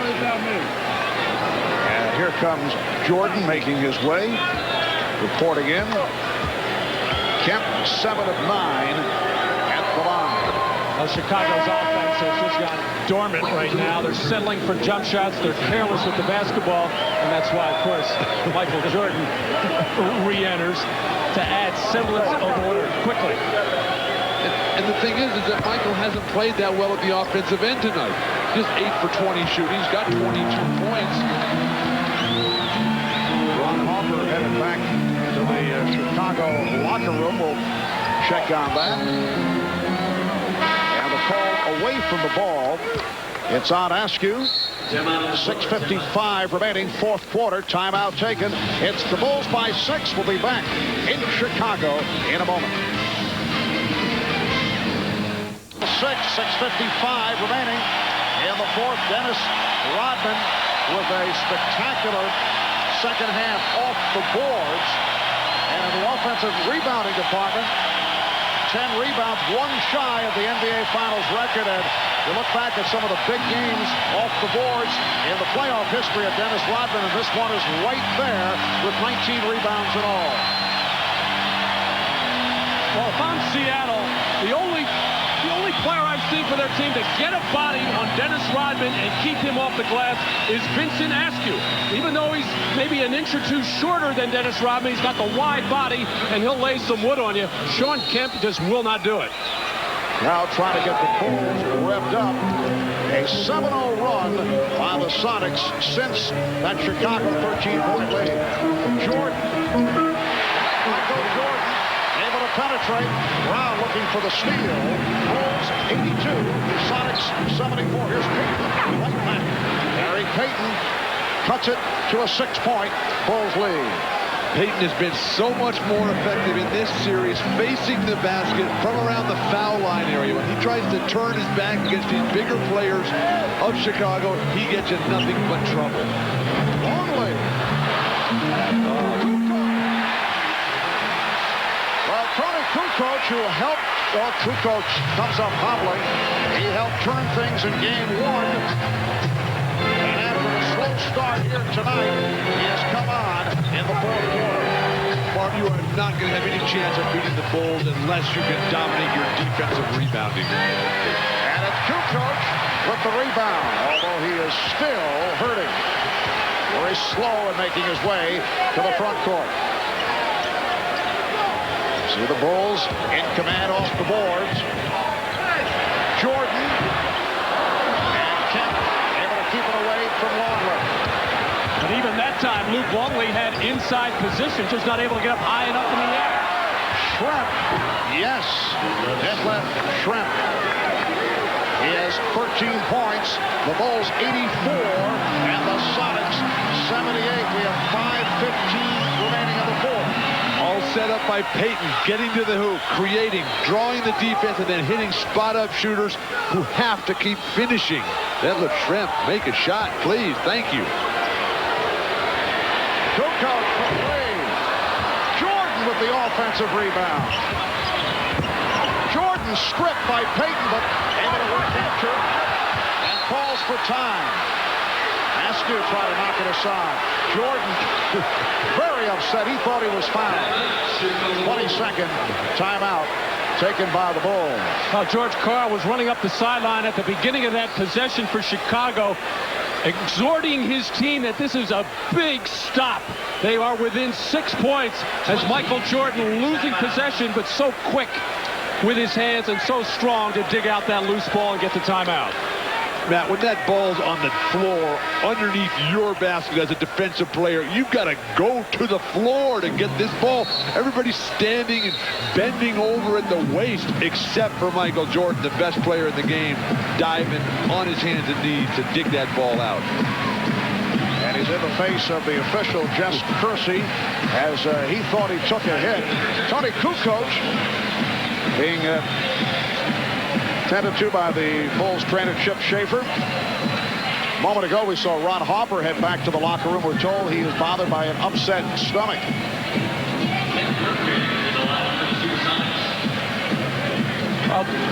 Tony Kukoc Not normally much of an offensive rebounder, but his left foot landing right on the foot of Shawn Kemp and turning that ankle. 4:51 remaining in the fourth. Chicago in possession, and they lead by 6. So the Bulls stay with Randy Brown and Michael Jordan in the backcourt. Here's the lead broken up. That was intended for Jordan. Good recovery by Hersey Hawkins, who I think has done a very solid defensive job on Michael Jordan tonight. Bulls get it back, breaking up that pass. And Ron Harper is back on the Chicago bench. Rodman blocked. And a foul. If Seattle could get the same kind of job on Dennis Rodman by Shawn Kemp that they're getting by Hersey Hawkins on Michael Jordan, they'd have a lot better chance of winning this game. Foul on Payton, and that is number 5. Here's another look. A terrific look-away pass by Michael Jordan. He knew he had Rodman running the middle of the floor all the way. He did not want to fake out Dennis Rodman. He wanted to make sure he could see that pass coming. Rodman had hit his first 2 at the line. Dennis, during the regular season, only 52% at the foul line. Now Brown sitting down, replaced by Harper. Bulls 85, Sonics 78. Chicago looking to go 2 up in this best of 7. The Sonics would love to go back to Seattle tied at 1 apiece. We come up on 4 minutes remaining in the fourth. Yes, and it counts. Shawn Kemp will go to the line. Shawn Kemp had a notion all the way. When he felt Luke Longley on his back, he just drifted out to the corner, wanted the ball, and wanted everybody to get out of his way because he knows he can take Luke Longley off the dribble. Matt, this is the kind of play that Shawn Kemp needs to make all the time. George Karl, ecstatic, realizes the isolation he's got to mismatch Longley 20 feet from the hoop, get to the basket, get by your man, and get in the air where there's no help defensively. And you see Longley sitting down after picking up his 5th foul. It's only a 4-point Bulls lead. 4 minutes remaining in the fourth quarter. Jordan played by Hawkins. Jordan with the snap and foul. It is absolutely amazing. Michael Jordan just has such a feel at the offensive end where every other player is on the floor. He had that side clear. He saw the double team coming, but just so quick on the spin to elude that double team, get in the paint, and draw contact. Matt, remember at the beginning we were talking about anticipation on defense. The Sonics have to know that Michael Jordan's going to try to take over this game down the stretch. And when he makes that spin move, somebody for Seattle has to be there sooner. The same way Scottie Pippen is coming from that blind side when he's playing defense on the Sonics. Well, we've seen all night long the Chicago Bulls taking advantage of really the over-aggressiveness of Seattle. We see it with their scrambling, double-teaming defense. It has opened up offensive rebounding opportunities for Dennis Rodman. Michael Jordan, 6 of 11 at the line. And the Bulls now lead 87-81 with just under 4 minutes remaining in the fourth. Payton with the snip. And they swing it out. Here's Sweat. For the rebound. That left Trent now 5 for 13. Timeout called by the Bulls to save that possession. 3:35 to go in the fourth quarter. We'll be right back. Where great taste runs in the family, brings you Miller Moments. Tonight's Miller Moment takes a look back 18 years ago to the day of the Seattle Supersonics and the Washington Bullets Game 7 of the NBA Finals, a game that belonged to the Bullets' big men, Wes Unseld and Elvin Hayes. They led the Bullets in overcoming a 3-2 deficit, including this Game 7 effort in Seattle. The Bullets winning by 6 to take the 1978 NBA World Championship. Wes Unseld named the series MVP.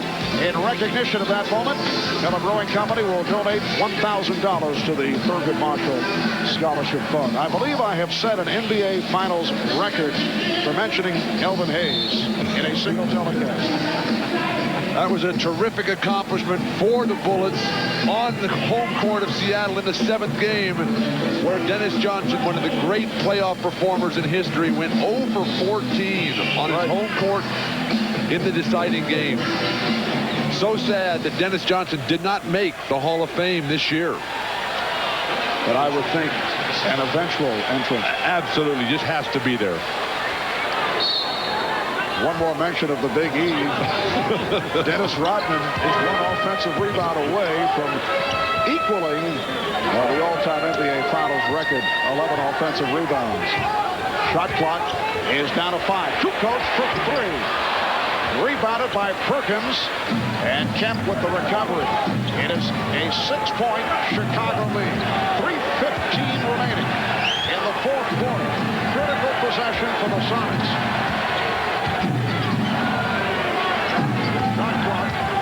Is at 5. Payton for 3. Coming up short. And deflected out by George with 2 on the 24.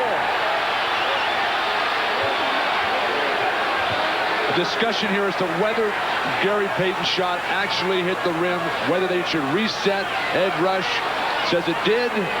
A new 24. Shot looked awful leaving Gary Payton's hands. He just kind of short-armed it, as we hardly even say Gary Payton's name. He's been so quiet here in the 2nd half. Perkins posting up on Kukoc. Fires it up. Rebounded by Kukoc.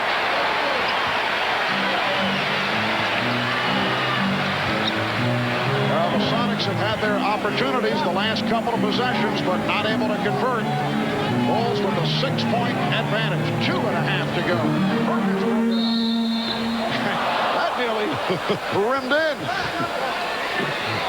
These Bulls are really good. Well, much to discuss following tonight's game, and as we mentioned earlier, after our telecast here on NBC, you can tune to CNBC on your cable system for an NBA Finals post-game special. We'll all be on hand with interviews, discussions.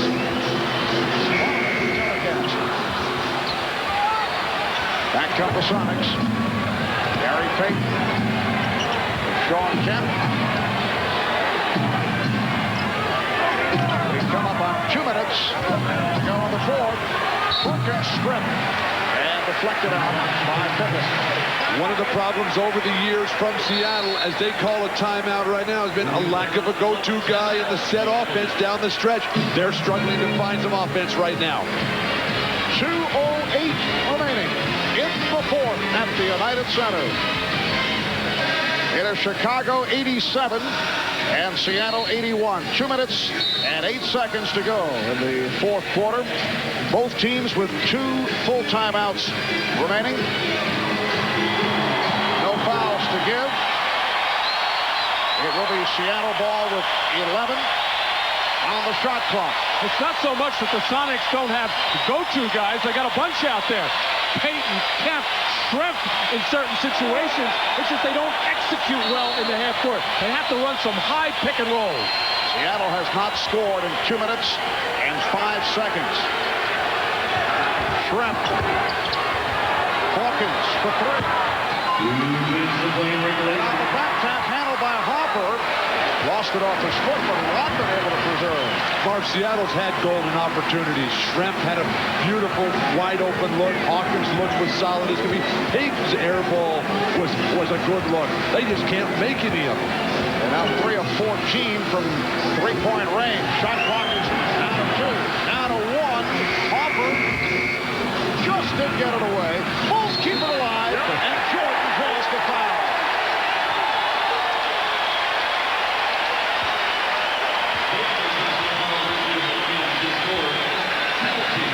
Percy Hawkins called for his 4th, and Michael Jordan back to the line where he's 7 of 12. And that look of frustration on the face of George Karl has been, he couldn't have asked for anything more, struggling all night, but time and time again, just hanging 6 behind and getting good scoring opportunities and can't get them. And the Bulls aren't doing anything at their end offensively.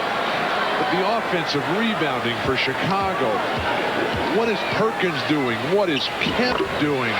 What is Schrempf doing? Chicago had 19 offensive rebounds in this game. Bulls lead 88-81.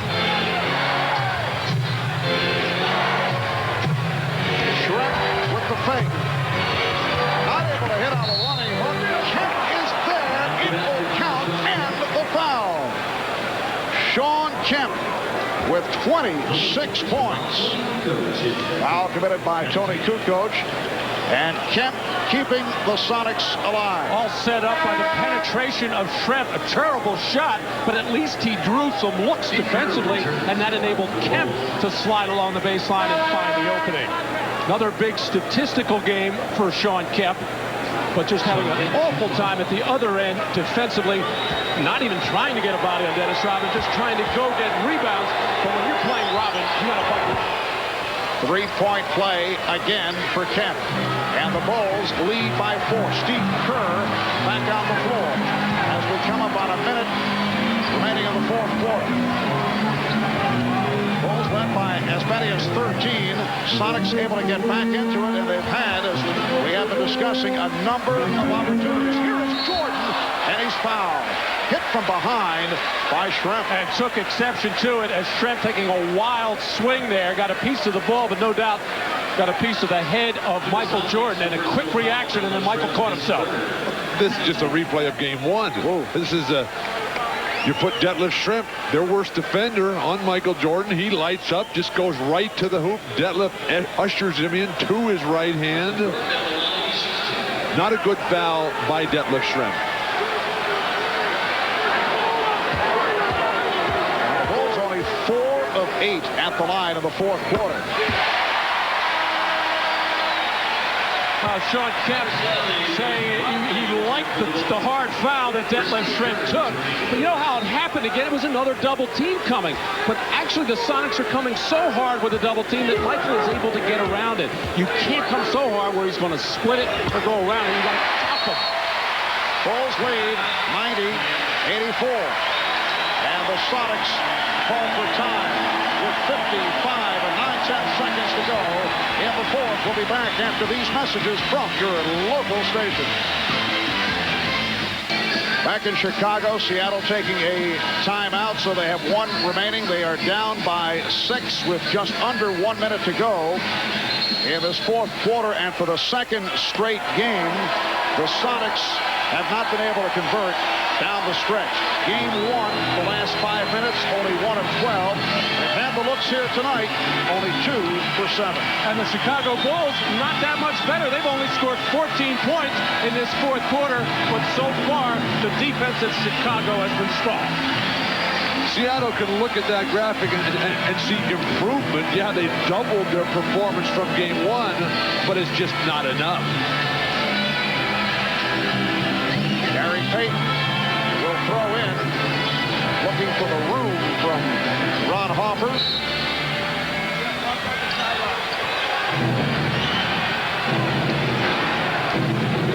Harper got picked off by Kemp. And we get the whistle from Hugh Hollins and a foul against the Bulls. Both teams are over the limit, so all shooting fouls from here on in. Harper picked it up, which is the worst possible situation for the Bulls. It stops the clock, and it puts Schrempf on the line with an opportunity to bring the Sonics within 4. And a situation arises now with John Sally and Dennis Rodman on the floor. A possible quick foul. Phil Jackson senses it and gets better free throw shooters, Kukoc and Kerr, ready to come in. Schrempf is now 3 for 3 at the line. He's a 78% free throw shooter. Another off performance for Detlef Schrempf. 5 of 14 shooting. Chicago is just so solid defensively. Even though they were scrambling and broken down there, Harper did a pretty decent job of forcing Schrempf into help to his offhand. Now pressure by the Sonics. The Bulls have missed their last 6 shots. At one point, they led by 13. They were up 80-67 with 9 minutes to go in the fourth quarter. Down to 35 seconds, 10 on the shot clock. Bulls in no hurry here. 6 on the 24, and Kerr fires for 3. Rodman with the offensive rebound, and that ties an NBA Finals record. 11 on the offensive glass for Rodman, and that was a big one. Foul is called to stop the clock with 15 and 8/10 seconds remaining. That left Trent called for the personal. Mark, Seattle just let far too much time go off the clock. The second that Rodman got this rebound, which put him in the record book with Elvin Hayes, the Big E, the Hall of Famer.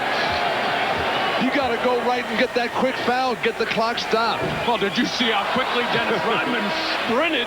He knew somebody was going to be chasing him. He got rid of that ball as quickly as possible.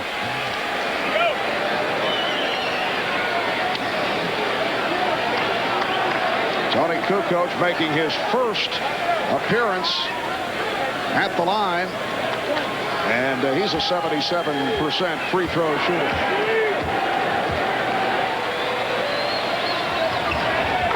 It's 1 of 2. Bulls lead 91-86, and the Sonics will use their final timeout with 15.8 remaining. It's a two-possession game right now, and obviously the three-point shot comes into play, and the Sonics have good three-point shooters, but the strategy throughout the playoffs and really throughout the year for Chicago is to take away three-point shooting. They will be up on all of those people, switching on every play, trying not to give a Perkins, Hawkins, or Shrimp any kind of look. I think Seattle has to go for 3 points early right now. Don't make it a desperation 3 at the end to maybe tie. Their three-point shooting tonight, abysmal. Even worse than it was in game 1.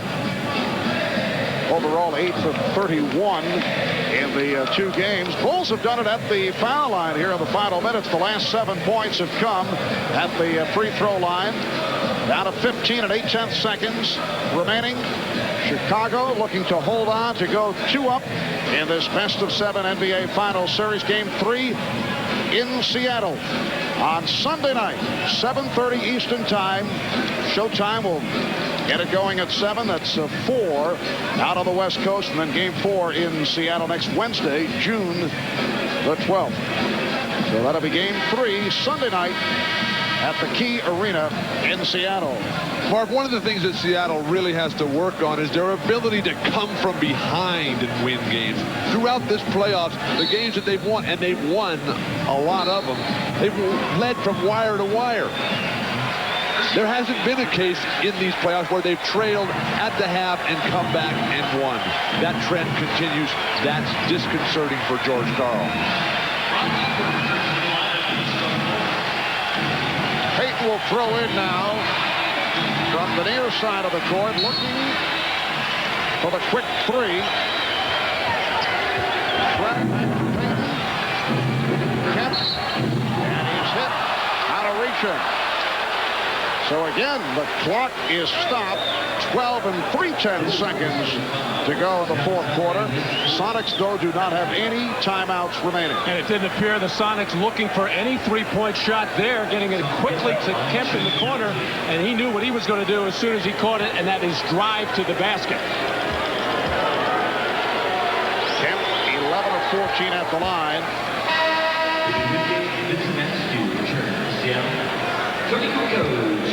Seattle about 22 of 28 at the free throw line. They've hit all 8 in the 4th quarter. Shawn Kemp with 28 points to lead Seattle. Seattle has to make this free throw, get the quick steal or foul immediately. 3-point Chicago lead. Kukoc having trouble. Has to use a timeout. Couldn't find anyone avoiding the 5-second violation. Well, David Wingate just locked up Michael Jordan and just literally held him and wouldn't let him come to the ball. But how about running the baseline to get the ball in bounds? That would help. So the Bulls forced to take the timeout. Reminder, right after our telecast here, on NBC. Coming up on CNBC on your cable system, an NBA Finals postgame special. Our entire cast will recount the game with highlights, show you live press conference interviews. As we look back at Game 2 here in the United Center, that'll be the NBA Finals postgame special immediately following the game on CNBC. And these last couple of situations, the Chicago Bulls have left Dennis Rodman on the floor because I think Phil Jackson trusts his instincts so much. He's not a good free throw shooter, and obviously Phil does not want him to get fouled, but they think Dennis is clever enough where he can catch it and they get rid of it very quickly to another good free throw shooter, and he feels he'll just make the right play. Dennis moves so well off the ball. He spaces the floor. He creates the opportunity by spreading that floor for his teammates to create their own play.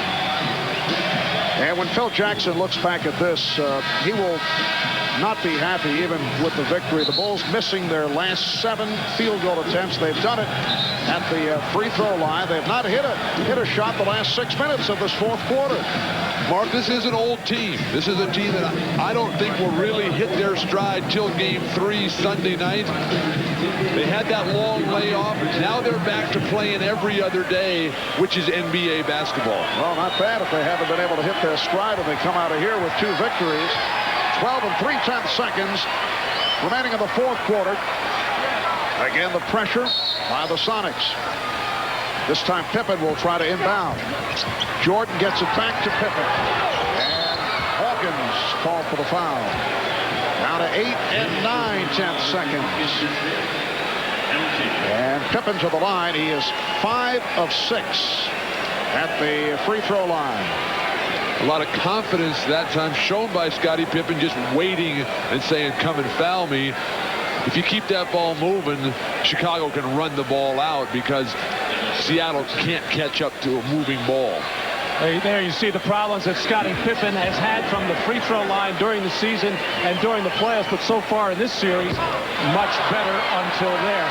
Seattle out of timeout. Scottie Pippen, though, has shot the ball well at the line in this final series, 13 of 16. So the situation, 8 9/10 seconds remaining, 3-point Chicago lead. As you mentioned, Matt, no timeouts for Seattle. So the Bulls get back to the Seattle front court as Pippen misses on both. Rodman able to get a jump ball out of it. However, it's only a 3-point game. That was almost an air ball by Scottie Pippen. And Seattle failing to take care of its defensive backboard, giving up a rebound on the offensive end, an offensive rebound on a missed free throw, inexcusable if you're trying to win. Shows the great instincts of Dennis Rodman, able to get to the ball here. Well, it was knocked loose and almost knocked to him, but how about him just not taking anything for granted? Now the question on the lineup, Jordan trying to organize things. It's Perkins and Rodman. The Sonics with 6 9/10 seconds to go need a 3 to tie it if they can get possession. And toss. Oh, not a good toss, and apparently they will. They're going to do it again and reset the clock. Yes. And it looked like a foul could have been called there on Dennis Rodman as he hindered Sam Perkins from getting up in the air. Just Kersey with the do-over. They reset to 6.9. And again, a whistle. And they'll re-jump. Hugh Holland says, do it again. And that's the second time Dennis Rodman has fouled Sam Perkins. Rodman is leaning in. And he's initiating the kind of, but he's doing it with his left arm, his inside arm. Well, let's see. Well, we'll do the hat trick. And it's controlled by Jordan. And now the foul with 3 7/10 seconds remaining. Oh, Payton and Jordan having some words, face to face. And Harper guides Payton away. Now Sean Kemp calming Gary Payton down. Well, Michael well aware of the repercussions if he gets into any kind of trash talking or taunting or possible throwing of a fist or a slap. He walks away and Kemp wisely gets Payton out of there. It is Rodman going to the foul line.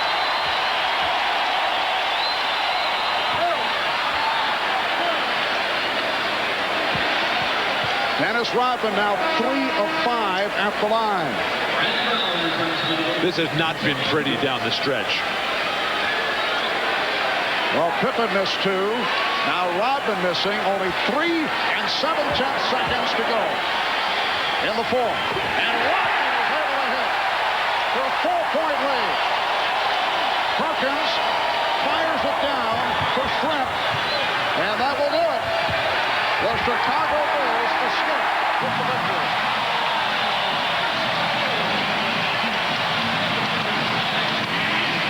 The Bulls over the Sonics 92-88. So they protect the home court. They are up in this best of 7, 2-0 with Game 3 to take place in Seattle on Sunday night.